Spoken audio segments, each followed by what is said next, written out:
எல்லாருக்கும் வணக்கங்க. My dear parents and students, நான் Sivakarthi. Welcome back to future academy. இந்த வீடியோவில் இந்த டிஎஃப்சி சென்டருங்க, இப்போது இன்ஜினியரிங் கவுன்சிலிங் எல்லாருமே வந்து மூவ் பண்ணிட்டு இருப்போம். டேட் எக்ஸ்டெண்ட் பண்ணிட்டாங்கன்னு தெரியும். 5ஆம் தேதி வரைக்கும் ரிஜிஸ்ட்ரேஷனோட லாஸ்ட் டேட் அப்படிங்கிற சொல்லியிருக்காங்க. ஆனால் இப்போது அதுக்கப்புறம் என்ன ப்ராசஸ்லாம் நடக்கும் அப்படிங்கிறத நான் இன்னொரு வீடியோ பண்ணிட்டேன். இப்போ ரிஜிஸ்ட்ரேஷன் முடிஞ்சதுக்கப்புறம் அடுத்தது ரேண்டம் நம்பர் வரும், சர்டிஃபிகேட் வெரிஃபிகேஷன்ஸ் நடக்கும் ஆன்லைன் மோடில். இது மாதிரி எல்லா ஸ்டெப்பும் நான் சொல்லிட்டேன். ஓகேங்களா? குறை தீர்ப்புகள் எல்லாமே நடக்கும். அந்த ப்ராசஸ் எல்லாமே இன்னொரு வீடியோ பண்ணியிருக்கேன், அதை மறக்காமல் பார்த்துருங்க. அதில் நான் ஒரு விஷயம் சொல்லியிருப்பேன், டிஎஃப்சி சென்டர்ஸ் அப்படின்னு சொல்லியிருப்பேன். இந்த டிஎஃப்சி சென்டர்னா என்ன சார்? அந்த டிஎஃப்சி சென்டர்ல நம்ம என்னென்னலாம் பண்ணணும், நமக்கு ஏதாவது இஷ்யூனா என்ன பண்ணுவாங்க, எல்லா டீட்டெயிலும் இந்த வீடியோ நான் சொல்கிறேன். இந்த டிஎஃப் சென்டரை ஃபர்ஸ்ட் நம்ம எப்படி போய் பார்க்கணும் அப்படிங்கிற நான் சொல்லிடுறேன். அந்த ஒவ்வொரு டிஸ்ட்ரிக்ட்டுமே பார்த்தீங்கன்னா டிஎஃப் சென்டர்னு அலாட் பண்ணியிருப்பாங்க. ஒரு 2, 3, 5 இது மாதிரி நிறைய இடங்கள் அலாட் பண்ணியிருக்காங்க. ஒவ்வொரு டிஸ்ட்ரிக்டும் ஏற்ற மாதிரி இருக்குது. மொத்தமாக 110 டிஎஃப் சென்டர் வந்து கரண்ட்டில் இந்த இயரில் வந்து கொடுத்துருக்காங்க. அது எப்படி நம்ம போய் பார்க்கணும் அப்படின்னு நான் சொல்லிடுறேன். அதில் காண்டாக்ட் நம்பரோடு கொடுத்துருப்பாங்க. உள்ளே இருக்கிறவங்களோட காண்டாக்ட் நம்பர், உள்ளே இருக்கிற ஸ்டாஃப்ஸோட காண்டாக்ட் நம்பரோட தந்திருப்பாங்க. அதான் நான் சொல்லிடுறேன். ஃபர்ஸ்ட் நம்ம டிஎன்இஏ போர்ட்டலுக்குள்ளே போயிடுறோம். நீங்கள் கூகுளில் போயிட்டு குரோமில் போயிருங்க. அதில் போயிட்டு டிஎன்இஏன்னு சர்ச் பண்ணீங்கன்னா இந்த லிங்க் வரும், அஃபீஷியல் போர்ட்டல். அந்த லிங்க்கை நீங்கள் ஓப்பன் பண்ணீங்க அப்படின்னா உங்களுக்கு தெரியும், நீங்கள் ரிஜிஸ்ட்ரேஷன் பண்ணது எல்லாமே இதில் தான் பண்ணியிருப்பீங்க. அதில் முக்கியமாக ஒரு விஷயம் ஒன்று சொல்லியிருப்பாங்க.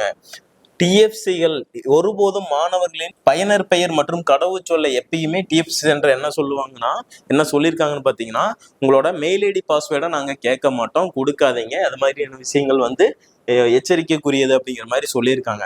Okay sir. அதில் பார்த்தீங்கன்னா இந்த லெஃப்ட் சைட் கார்னரில் டிஎஃப்சி லிஸ்ட்னு சொல்லிட்டு ஒரு ஆப்ஷன் இருக்கும். அதை டச் பண்ணிக்கோங்க. அதை டச் பண்ணிட்டீங்க அப்படின்னா இதில் பார்த்தீங்கன்னா சார், உங்களுக்கு அந்த வெப்சைட் பிடிஎஃப் ஒன்று கொடுத்துருவாங்க. இந்த பிடிஎஃப்ல தான் ஒவ்வொரு டிஸ்ட்ரிக்டும் இருக்கக்கூடிய டிஎஃப்சி சென்டர்ஸ் வந்து கொடுத்துருப்பாங்க. சார் இந்த டிஎஃப் சென்டரில் என்ன பண்ணுவாங்க அப்படின்னு சொல்லிட்டு பார்த்தீங்கன்னா, சார் நான் கவுன்சிலிங்கில் அப்ளிகேஷன்ஸ் போட்டிருக்கேன். அந்த அப்ளிகேஷன்ஸில் நான் சின்ன மிஸ்டேக் பண்ணிட்டேன். நான் ஃபர்ஸ்ட் கிராஜுவேட்டான்னு கேட்டாங்க, நான் இல்லைன்னு கொடுத்துட்டேன். ஆனால் நான் ஃபர்ஸ்ட் கிராஜுவேட். ஸ்காலர்ஷிப் வேணுமான்னு கேட்டாங்க, அதை நான் வந்து மிஸ்டேக் பண்ணிட்டேன். இல்லை டாக்குமெண்ட் ப்ராப்பராக நான் அப்லோட் பண்ணலை. இது மாதிரி சின்ன இஷ்யூஸ்லாம் வரும். அது டிஎஃப் சென்டர்லேருந்து வெரிஃபிகேஷன், சர்டிஃபிகேட் வெரிஃபிகேஷன்ஸும் உங்களுக்கு கால் பண்ணுவாங்க. அதை எப்படி ஆன்லைன் மோடில் தான் பண்ணுவாங்க. அதில் ஏதாவது இஷ்யூ இருக்குது அப்படின்னாலுமே உங்களை டிஎஃப் சென்டர் தான் கூப்பிடுவாங்க. அந்த டிஎஃப் சென்டர் எங்கெங்கே இருக்குன்னு சொல்லி தெரிஞ்சதுன்னா நீங்களே நேரில் போயிட்டு கேட்டிங்கன்னா உங்களை பர்டிகுலராக எந்த டேட்டில் வரணுங்கிறதையும் டிஎஃப்சிலேருந்து உங்களுக்கு சொல்லிடுவாங்க. ஓகேங்களா? இதுதான் நீங்கள் தெரிஞ்சுக்கணும். இனிமேல் ஏதாவது டவுட் அப்படின்னா, ரிஜிஸ்ட்ரேஷன்ல இன்ஜினியரிங் கவுன்சிலிங்ல ஏதாவது டவுட் அப்படின்னாலுமே நீங்க நேரா டிஎஃப் சென்டருக்கே போகலாம் சார். எந்த ஒரு இஷ்யூ இல்லை சார். நீங்க நேரா போயிட்டு நீங்க எனக்கு இது மாதிரி ஒரு இஷ்யூ ஆயிருச்சு, நான் சாய்ஸ் ஃபில்லிங் பண்ணதில் கூட எனக்கு இஷ்யூ ஆயிருச்சு அப்படின்னாலுமே நீங்க அங்க நேர்ல போய் கேட்டீங்கன்னா இந்த டேட்ல வாங்க அப்படிங்கிறத சொல்லுவாங்க. ஒன்று சர்டிஃபிகேட் வெரிஃபிகேஷன்ல ஒரு ப்ராப்ளம் இருக்கு அப்படின்னா இந்த குறிப்பிட்ட டேட்ல உங்களுக்கு வந்து சர்டிஃபிகேட்ல நம்ம அப்லோட் பண்ணதுல சில மிஸ்டேக்ஸ் இருக்கு, அப்ளிகேஷன்ஸ்ல மிஸ்டேக்ஸ் இருக்குன்னா அதுல ரெக்கவர் பண்ற டேட் தனியாக கொடுத்துருப்பாங்க. அந்த டேட்ல வாங்க, உங்களுக்கு ரெக்கவர் பண்ணிடலாம் அப்படிங்கிற சொல்லிடுவாங்க. சாய்ஸ் ஃபில்லிங்ல ஒரு மிஸ்டேக் பண்ணிட்டேன், அவசரப்பட்டு நான் லாக் பண்ணிட்டேன் அப்படின்னாலுமே சரி, உங்களை டிஎஃப் சென்டரில் போயிட்டு நேரில் போய் பார்த்தீங்கன்னா அதுக்கான ப்ராப்ளமை சால்வ் பண்ணி லெட்டரேடாக எழுதி உங்களுக்கு அதை ரெக்கவர் பண்ணி கொடுத்துருவாங்க. இது மாதிரி எல்லா டவுட்ஸும் எந்த இஷ்யூனாலுமே நீங்கள் நேராக டிஎஃப் சென்டர் போயிடலாம் சார். அந்த டிஎஃப் சென்டரை பற்றி தான் நான் இப்போ சொல்ல போகிறேன். ஒவ்வொரு டிஸ்ட்ரிக்ட்டுமே பார்த்தீங்கன்னா உங்களுக்கு ஆக்சுவலாக டைம் தந்துருப்பாங்க. விசிட்டிங் டைம் காலையில் 9 மணிலேருந்து சாயந்தரம் 5 மணி வரைக்கும் ஓப்பனில் இருக்கும். அந்த டைமில் மட்டும் இப்படி உள்ள இருக்கிற ஸ்டாஃப்ஸுக்கு கால் பண்ணுங்க, மற்ற டைம்ல கூப்பிட வேண்டாம். ஏன்னா அவங்க எங்க பர்சனல் ஒர்க்கை பார்த்துட்டு இருப்பாங்க. உங்களுக்கு டவுட்ஸ் இருக்குன்னா அந்த டைம்ல மட்டும் நீங்க கால் பண்ணி கேட்டுக்கங்க. இல்லை முடிஞ்ச அளவுக்கு நேரில் போயிருங்க, அதுதான் பெஸ்ட் ஆப்ஷன். இப்போ டிஎஃப் சென்டரோட ஆக்சுவலாக டிஸ்ட்ரிக்ட் என்னென்ன டிஸ்ட்ரிக்ட் இருக்கு, அதுல டிஎஃப் சென்டருக்குன்னே தனியாக நம்பர் தந்திருக்காங்க. அதுல எந்த இடத்துல டிஎஃப் சென்டர் போட்டிருக்காங்க அப்படிங்கிறத வந்து மென்ஷன் பண்ணியிருக்காங்க. அங்க கோஆர்டினேட்டர் யாரு, கோஆர்டினேட்டர் யாரு அப்படிங்கிற டீட்டெயில்ஸ் அண்ட் வித் அவங்க பிரின்சிபலா என்ன கேட்டகரியில் இருக்காங்க அண்ட் அவங்களோட கான்டாக்ட் நம்பர் முதற்கொண்டும் கொடுத்துருக்காங்க சார். இப்போ ஒவ்வொரு டிஸ்ட்ரிக்ட்டுமே கொடுத்துருக்காங்க. எனக்கு இப்போ நான் கோயம்புத்தூர்னு வச்சுக்கோங்க. நான் கோயம்புத்தூர்ல எங்க டிஎஃப் சென்டர் போட்டிருக்காங்கன்னு பார்த்தீங்கன்னா government college of technology GCT ஒரு டிஎஃப் சென்டர் தான் போட்டிருக்காங்க.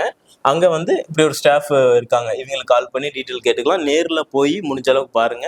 ஏதாவது அந்த டைமிங் மட்டும் அவங்களுக்கு கால் பண்ணி பேசுங்க, அப்படி ஏதாவது டவுட் இருக்கு அப்படின்னாலுமே. ஒவ்வொரு டிஸ்ட்ரிக்ட் கோயம்புத்தூர்லேயே பார்த்தீங்கன்னா 3 இடத்துல 4 இடத்துல இல்லை ஆக்சுவலாக 5 இடத்துல வந்து டிஎஃப் சென்டர் போட்டிருக்காங்க. அண்ணா யூனிவர்சிட்டி ரீஜனல் கேம்பஸ்ல இருக்கு, PSG college of technology, CIT Coimbatore, government college of womens polytechnic college, இது மாதிரி 5 இடத்துல போட்டிருக்காங்க. தருமபுரியில் பார்த்தீங்கன்னா கடலூரில் ஒரு 3 இடம், தருமபுரியில் பார்த்தீங்கன்னா ஒரு 4 இடம், திண்டுக்கல்லில் பார்த்தீங்கன்னா ஒரு 3 இடம், அடுத்தது ஈரோடு டிஸ்ட்ரிக்ட்ல பார்த்தீங்கன்னா ஒரு 4 இடத்துல உங்களுக்கு போட்டிருக்காங்க. கோபி ஆர்ட்ஸ் காலேஜ், அடுத்தது பார்த்தீங்கன்னா கவர்மெண்ட் பாலிடெக்னிக் காலேஜ், ஈரோட்டில் பார்த்தீங்கன்னா அடுத்தது ஐஆர்டிடி கவர்மெண்ட் காலேஜ் இருக்குல்லையே அங்கே போட்டிருக்காங்க. அடுத்து சத்தி பாலிடெக்னிக் காலேஜில் போட்டிருக்காங்க. அடுத்து கள்ளக்குறிச்சியில் ஒரு 2 இடத்துல போட்டிருக்காங்க. காஞ்சிபுரத்தில் பார்த்தீங்கன்னா ஒரு 2 இடத்துல போட்டிருக்காங்க.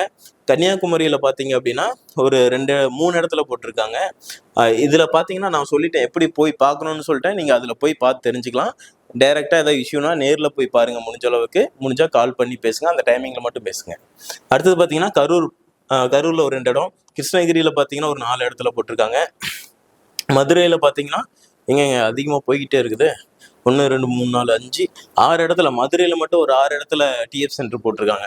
அடுத்தது பார்த்தீங்கன்னா மயிலாடுதுறை, அடுத்தது நாகப்பட்டினம், மயிலாடுதுறை 2 இடம், நாகப்பட்டினம் 2 இடம், நாமக்கல்லில் பார்த்தீங்கன்னா ஒரு 2 இடம், அடுத்தது பெரம்பலூரில் பார்த்தீங்கன்னா ஒரு 2 இடம், புதுக்கோட்டை, ராமநாதபுரம், ராணிப்பேட்டை, சேலத்தில் ஒரு 3 இடத்துல போட்டிருக்காங்க. சிவகங்கை டிஸ்ட்ரிக்ட் 3 இடத்துல போட்டிருக்காங்க. தென்காசியில் ஒரு 3 இடம், தஞ்சாவூரில் பார்த்தீங்கன்னா ஒரு 3 இடம், நீலகிரிஸில் ஒரு 2 இடம், தேனியில் 2 இடம்.